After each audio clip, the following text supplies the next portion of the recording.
你是不是也常常覺得，只要我這個人夠努力、乖乖守法，凡事都講道理，應該就能把這一輩子過得還不錯吧？今天可能要告訴你一個殘酷的事實，錯了。底層邏輯這一本書就是要來戳破這個幻想。他說如果你不了解這個世界真正的遊戲規則，那你所有的努力都可能只是在被別人玩弄於股掌之間。所以今天我們就要從這本書裡面挑出3個問題，保證會讓你對人生有完全不一樣的看法。好，第一個問題，為什麼在捷運上明明是別人踩了你一腳，回過頭來竟然會說是你的錯？這聽起來是不是超級不合理？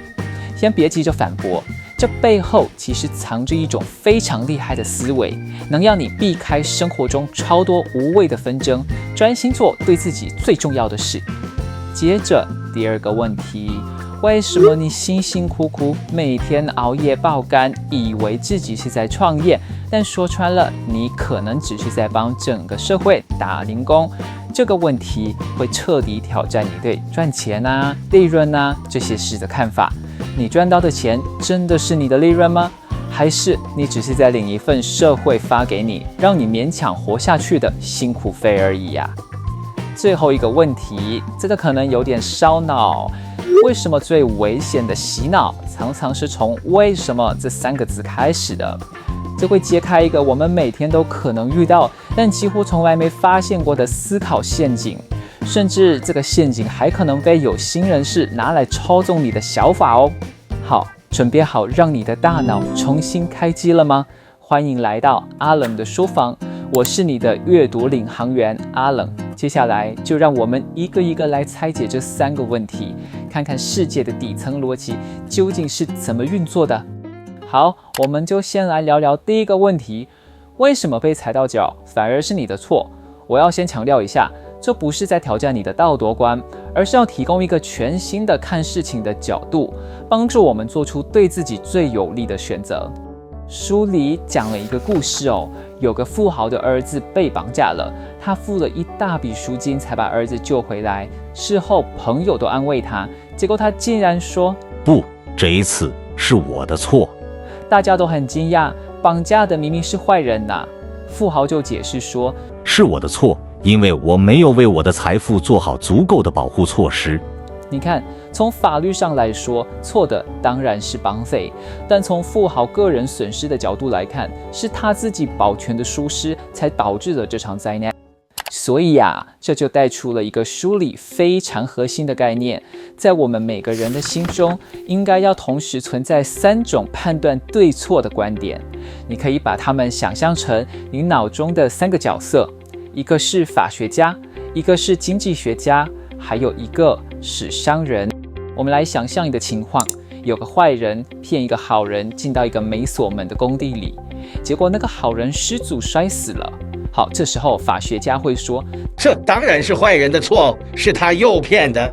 但經濟學家看的角度不一樣，他可能會說，這是工地主人的錯。你想想看，他只要花一點點錢把門鎖上，就可以避免這場悲劇。對整個社會來說，這個預防成本是最低的。那商人的看法呢？這就是關鍵了。從商人的角度來看，管他是壞人的錯還是工地主人的錯，現在是誰死了？是那個好人，所以誰的損失最大？當然是好人他自己呀。所以商人會說，這是他自己的錯，他不應該讓自己置身在那麼危險的處境。你看，這不是一個道德判斷，而是一種怎麼讓自己利益最大化的思考方式。好，那現在我們繞回來講捷運上被踩到腳這件事。你可以跟對方爭論吵個10分鐘，證明是他的錯。然後呢，你損失了10分鐘的寶貴時間，破壞了一整天的好心情。如果你的時間比對方的值錢，那麼浪費同樣的時間，你的損失就比他大。所以從商人的視角來看，為了避免更大的損失，你選擇摸摸鼻子，承認是我的錯，然後趕快離開現場去做更重要的事。這就是商人的智慧。OK， 第一個問題解決了，我們接着來看第2個。這個問題可能更扎心一點，你開了一家公司，每天累得跟狗一樣，好像也賺了點錢。你覺得這是你創業成功賺到的利潤嗎？作者說，不一定哦。要搞懂這個問題，我們得先認識一個詞，叫做社會工資。這是什麼意思呢？你想想看，當一個行業競爭超激烈，大家都在殺價，價格已經被壓到不能再低了，這時候你還能賺到的那一點點錢，其實根本不是利潤，而是整個社會為了讓你繼續提供這項服務，付給你的基本工資，讓你餓不死而已。你看哦，這張圖就很清楚了。你以為你賺到的那一大包叫做利潤的東西，其實是3種東西混在一起的。有一部分是靠運氣的，叫做趨勢紅利；有一部分是你辛苦換來的，就是我們剛剛講的社會工資。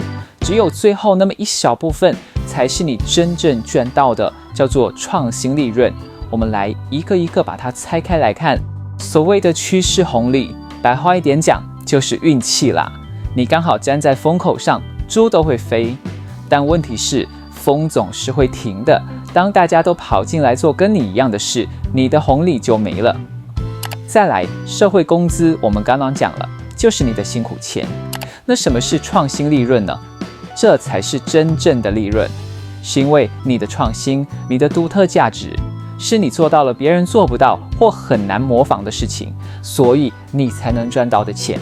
所以現在你可以問問自己，你現在的收入裡面有多少是來自於別人無法複製的創新利潤？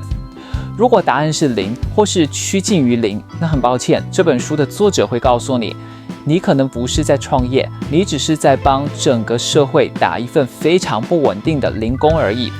這就是這個問題非常殘酷的答案。好，最後一個問題，我覺得這個是最有趣的，也跟我們每天的生活息息相關。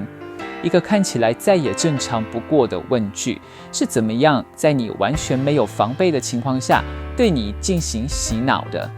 書裡用了一個超級貼切的比喻，他說當有人用為什麼開頭，然後後面接上一個他的觀點來問你問題的時候，這整句話就像一支裝滿了藥劑的注射器，它會繞過你的防備心，直接把那個觀點注射到你的大腦裡面。這是怎麼運作的呢？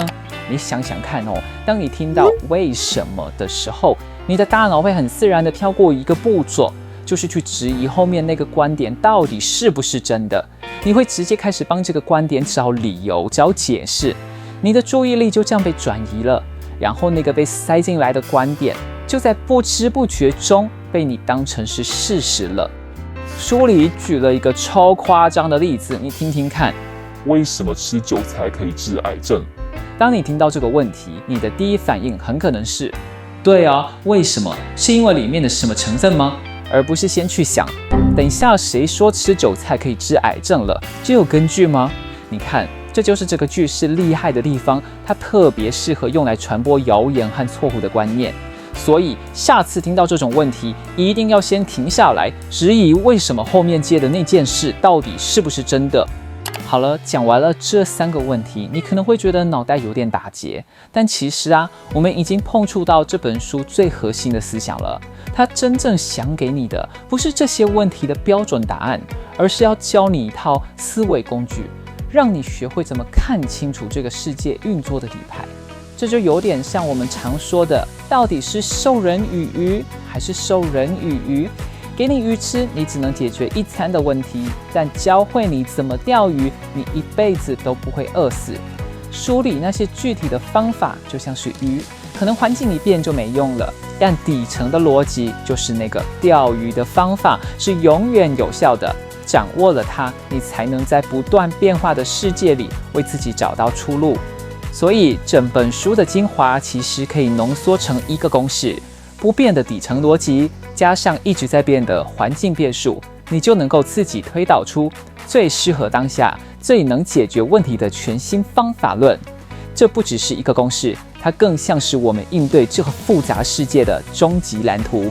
那麼，你準備好用這套藍圖去重新檢視你的生活、你的工作和你做的每一個決定了嗎？希望今天的分享有讓你腦洞大開的感覺。如果你喜歡這支影片，請幫我按個喜歡，這對我來說是很大的鼓勵。也別忘了訂閱阿懶的書房，然後打開旁邊的小鈴鐺，這樣我們每週分享更多含金量滿滿的書籍時，你才不會錯過。我是阿懶，我們下次見。